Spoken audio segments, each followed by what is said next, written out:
They say words can never hurt you, but bones mend, bruises fade, and yet there are sentences spoken in childhood that echo for decades. There is a quiet epidemic no one sees, not in broken skin, but in broken certainty. It begins in ordinary rooms, in raised voices, in sharp laughter, in the subtle dismissal of a child's feelings. Stop talking. You're too sensitive.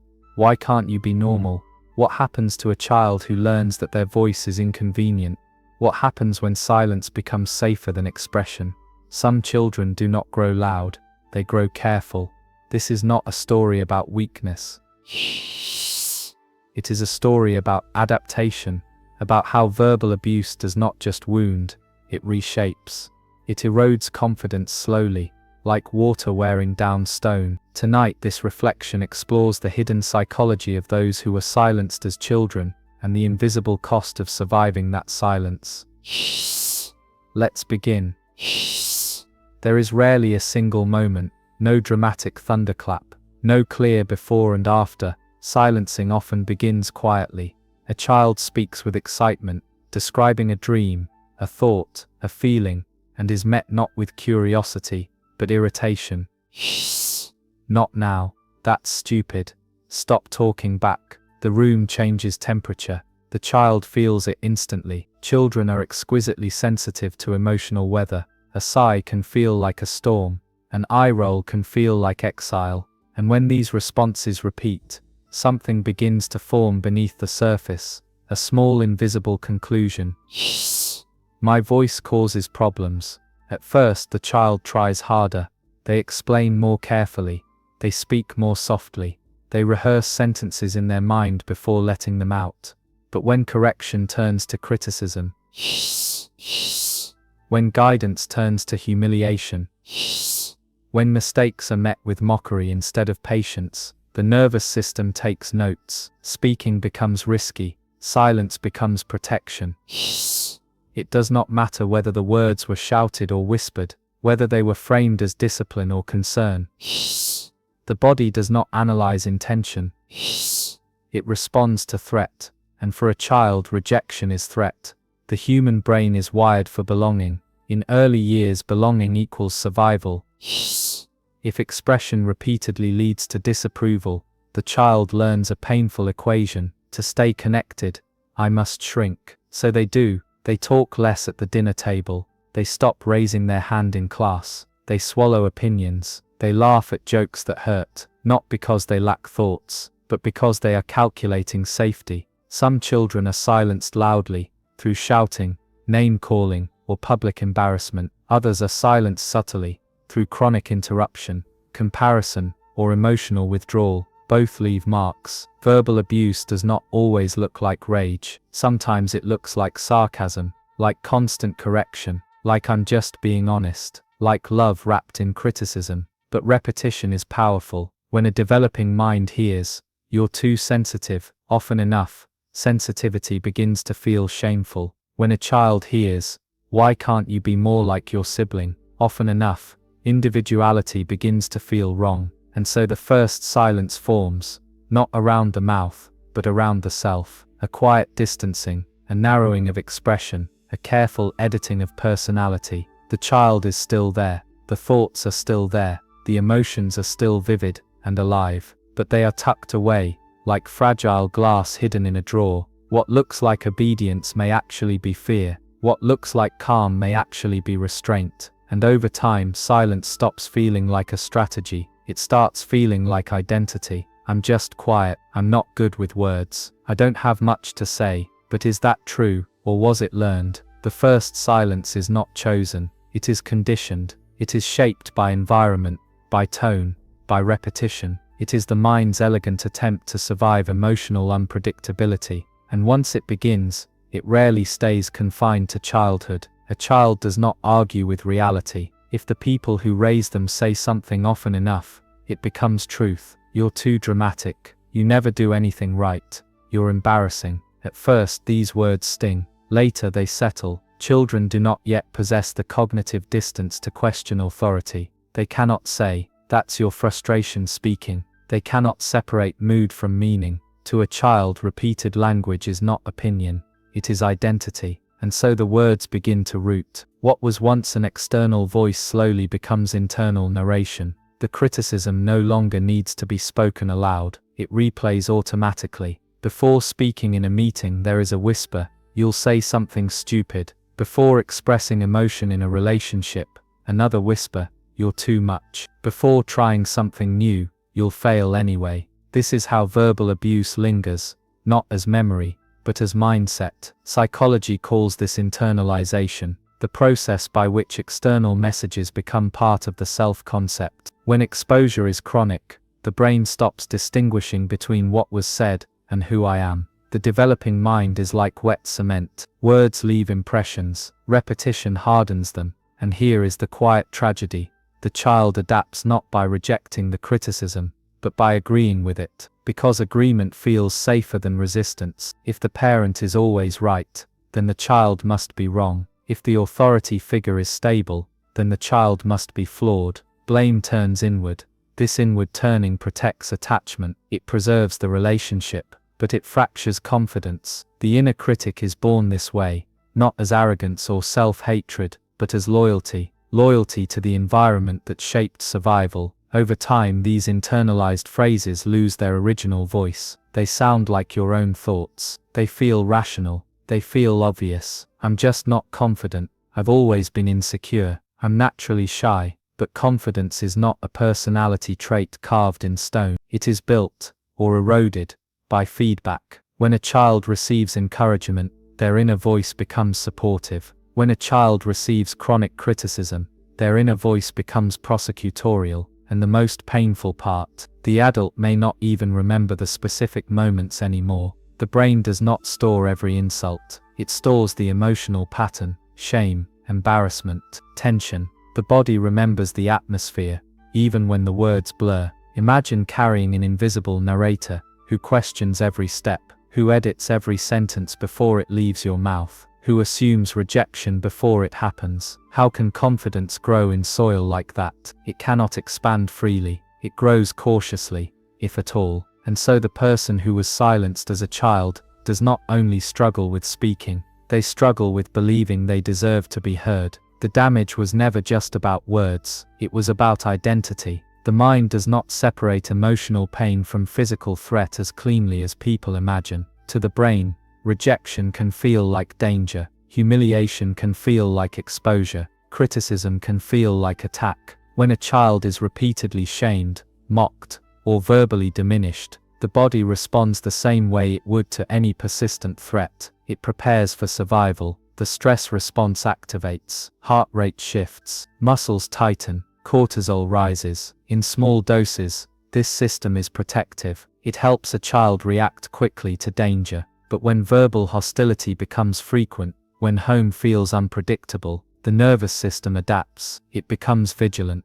The child begins scanning for tone changes, facial expressions, subtle cues. A raised eyebrow can signal incoming correction. A sigh can predict disappointment. This is not oversensitivity, it is pattern recognition. The brain, especially in early development, is plastic. It reshapes itself around repeated experiences. Neural pathways strengthen with repetition. If criticism is constant, the pathways associated with threat detection grow stronger than those associated with ease. This is how shrinking begins biologically. In psychology, this often connects to attachment theory. Children rely on caregivers not only for physical safety, but emotional regulation. When caregivers are consistently harsh or dismissive, the child experiences what researchers call relational stress. Relational stress does not leave bruises, it leaves hyper-awareness. The child learns that visibility increases risk, that speaking invites scrutiny, that mistakes invite humiliation. And so the nervous system experiments with a different strategy. Freeze, appease, disappear. This is sometimes referred to as the fawn response, an adaptive pattern, where a person minimizes themselves to maintain connection. It is deeply intelligent. It preserves belonging in unstable environments, but it comes at a cost. Over time, the brain links self-expression with cortisol spikes. Confidence requires expansion, but expansion triggers alarm. The body tightens before the mouth opens, the throat constricts, thoughts scatter, Have you ever known exactly what you wanted to say, until it was your turn to speak? That is not incompetence. It is conditioning. Chronic verbal abuse can also amplify the brain's sensitivity to shame. The anterior cingulate cortex, a region associated with social pain, becomes more reactive. Social rejection begins to feel overwhelming, even in minor situations. A neutral glance feels critical. Constructive feedback feels personal. Silence feels like judgment. The adult may not consciously remember every childhood insult, but the nervous system remembers the pattern. Visibility equals vulnerability, and so confidence is not simply low, it is biologically inhibited. Shrinking was not weakness, it was adaptation. The tragedy is that what once protected survival now limits expansion. The child who learned to be quiet to stay safe becomes the adult who struggles to speak even when safety is no longer threatened. The body has not yet updated the story. There is an adult who says sorry before they speak. Sorry for interrupting. Sorry for asking. Sorry for needing. Sometimes even sorry for existing. On the surface it looks polite, considerate, humble, but beneath it lives an old reflex. When a child learns that their voice creates tension, they grow into an adult who tries to prevent it. Apology becomes preemptive protection. If criticism is expected, self-blame feels safer than confrontation. It is easier to shrink than to risk being too much again. You might recognize this pattern: explaining yourself too much, softening opinions before expressing them, laughing after stating a serious boundary, as if to dilute it. Why does stating a need feel like a negotiation? Why does disagreement feel dangerous, even in safe rooms? Because the body still remembers the earlier rooms. Confidence is not only about self-belief, it is about nervous system safety. If the nervous system associates assertion with rejection, it will resist assertion, even when the mind knows better. So the adult becomes accommodating. They read moods carefully. They anticipate conflict before it happens. They adjust tone, posture, vocabulary, constantly calibrating. This is not weakness. It is skill born from survival. Children who were silenced often become experts in emotional detection. They can sense tension before others notice it. They can predict reactions. They can manage atmospheres. But in doing so, they often abandon themselves. A boundary unspoken, an opinion withheld, a desire postponed. Over time, this creates a quiet exhaustion. Because performing safety requires constant vigilance, there is also another layer: the fear of being found out. The belief that if one speaks confidently, someone will expose them as inadequate. This is how imposter syndrome quietly attaches itself to early silencing. If your voice was dismissed as a child, how can you trust it now? So the adult who was silenced does not only struggle with volume, they struggle with legitimacy. They question whether their thoughts are valuable, whether their emotions are justified, whether their presence is welcome. And when conflict arises, something ancient stirs. The heart beats faster. The throat tightens, words retreat. The child inside braces for correction. It does not matter that the present moment is different. The nervous system operates on familiarity, not logic, and familiarity says, stay small. So the apology slips out again, automatic, soft, protective, not because there is something to be sorry for, but because once upon a time, apology reduced damage. There is a quiet war that no one sees. On one side, the adult who knows they deserve space. On the other, the child who learned that space was dangerous. Both live inside the same body. You may feel it in moments of opportunity, when invited to share an idea, when asked for an opinion, when offered leadership. There is a spark, a flicker of readiness, and then almost instantly, a shadow follows. What if you say it wrong? What if they laugh? What if you're exposed? This is the inner conflict of the once silenced child. Not a lack of intelligence, not a lack of capability, but a split between growth and memory. Confidence requires visibility, but visibility once led to pain, so the mind hesitates. Imposter syndrome often grows in this soil. The persistent sense that success is accidental, that competence is fragile,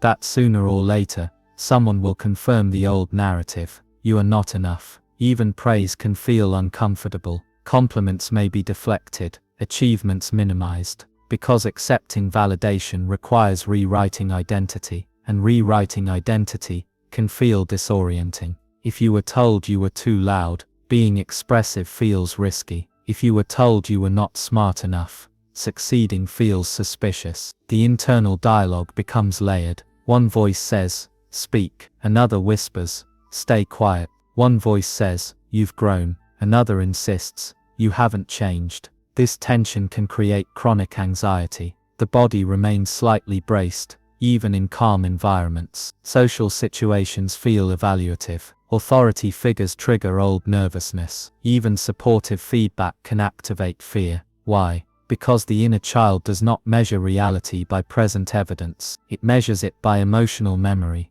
And emotional memory says being seen leads to hurt. So there is constant negotiation. You edit messages before sending them. You replay conversations long after they end. You analyze tone, searching for hidden disapproval. It is exhausting, not because you lack resilience, but because you are carrying two timelines at once, the present and the past. The tragedy of this inner conflict is that it hides strength. The very sensitivity that developed to survive criticism often creates deep empathy, insight, and emotional intelligence. But when filtered through fear, those strengths stay muted. Imagine what your voice might sound like without anticipation of attack. Imagine expressing a thought without bracing for correction. What would confidence feel like if it were not constantly negotiated? The conflict is not proof of weakness. It is evidence of adaptation meeting opportunity. The adult self is ready to expand. The inner child is still learning that expansion is safe. And until those two parts feel aligned,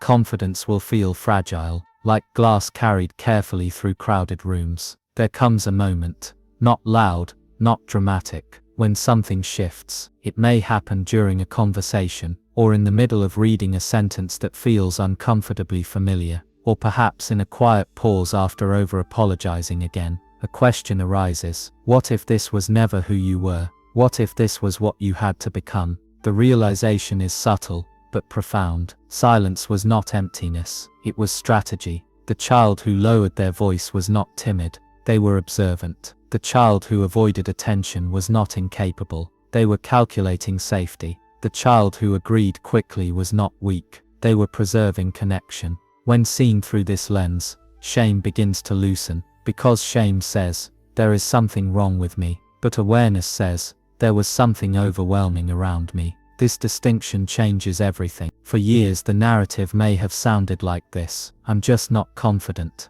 I've always been insecure, I'm bad at expressing myself. But confidence does not disappear without context. It erodes under pressure, it shrinks under threat, it adapts under repetition. And once the pattern is recognized, something gentle happens inside. The inner critic loses authority, not because it vanishes overnight, but because it is understood. Its voice is traced back to its origin. Its urgency is recognized as protective, not prophetic. You begin to notice the reflex before it fully takes over. The automatic apology, the urge to withdraw, the tightening in the throat, and instead of condemning it, you observe it. This is not weakness, this is memory. The realization does not make everything easy. Speaking up may still feel uncomfortable, boundaries may still tremble at first, but now there is context, and context softens fear. When silence is reframed as survival, compassion replaces self-blame. You begin to see that shrinking was never your identity, it was your armor.